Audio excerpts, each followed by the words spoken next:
For 17 straight hours, 5 major provinces across Sumatra went dark. This sudden, massive grid failure paralyzed entire cities, bringing local economies to a halt. That blackout is happening against the backdrop of compounding national crises. The rupiah is rapidly weakening against the dollar, and multiple industrial sectors are bracing for mass layoffs, threatening over 15,000 workers. The government's official explanation points outward. Leadership has consistently deflected blame, arguing these economic shocks are the unavoidable result of the escalating conflict in the Middle East. Contrast that economic panic with the president's concurrent claims of domestic victories. He recently celebrated achieving national self-sufficiency in both rice and corn production. But the government's timeline doesn't line up.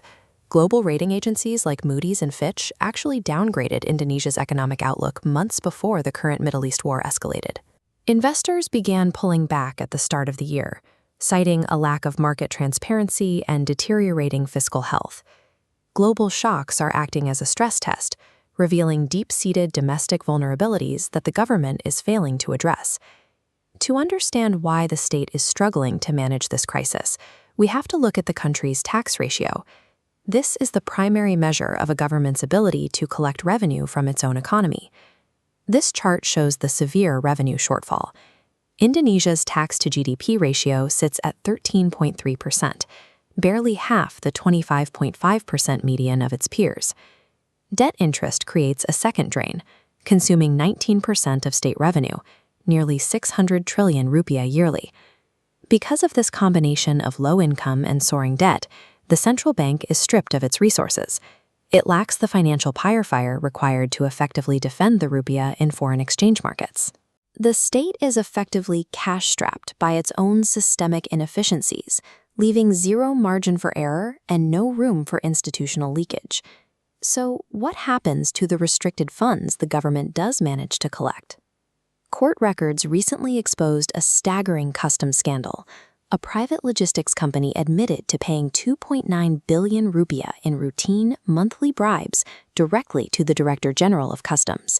The official receiving these payments, Jaka Budi Utama, is a former Kopassus member who served prison time for his role in the 1998 activist kidnappings. Despite clear evidence presented in court, institutional oversight is paralyzed. Finance Minister Sri Mulyani cannot fire her own subordinate without securing explicit permission from the president. That paralysis is linked to how these roles are filled. Jaka's appointment was a direct presidential decision that bypassed normal vetting, effectively shielding a high-ranking official from immediate accountability. The rot extends well beyond customs. The National Strategy for Corruption Prevention recently discovered 12 trillion rupiah in unspent funds allocated for the free nutritious meal program. These funds were parked in untracked virtual accounts. The program was rushed into existence so quickly that it completely bypassed standard anti-corruption oversight. When political loyalty and speed replace basic institutional oversight, the resulting corruption actively starves the national budget. This graph reveals the reality of the labor market. Formal job creation stalled, creeping up at just 0.8%. Meanwhile, the informal sector surged at 3.2%, 4 times faster, pushing thousands into unstable labor markets. The pressure is mounting. Because the manufacturing sector relies heavily on imported raw materials, the weakening rupiah is triggering thousands of impending layoffs. Economic growth is a statistical illusion if it requires pushing the working class into unprotected and unstable labor markets to achieve it. Global markets are pulling capital out of the rupiah as a direct response to institutional leakage and weak fiscal discipline. This instability has reached the highest levels of political power, leading to a significant 3-hour closed-door meeting between Megawati Soekarnoputri and the Sultan of Yogyakarta.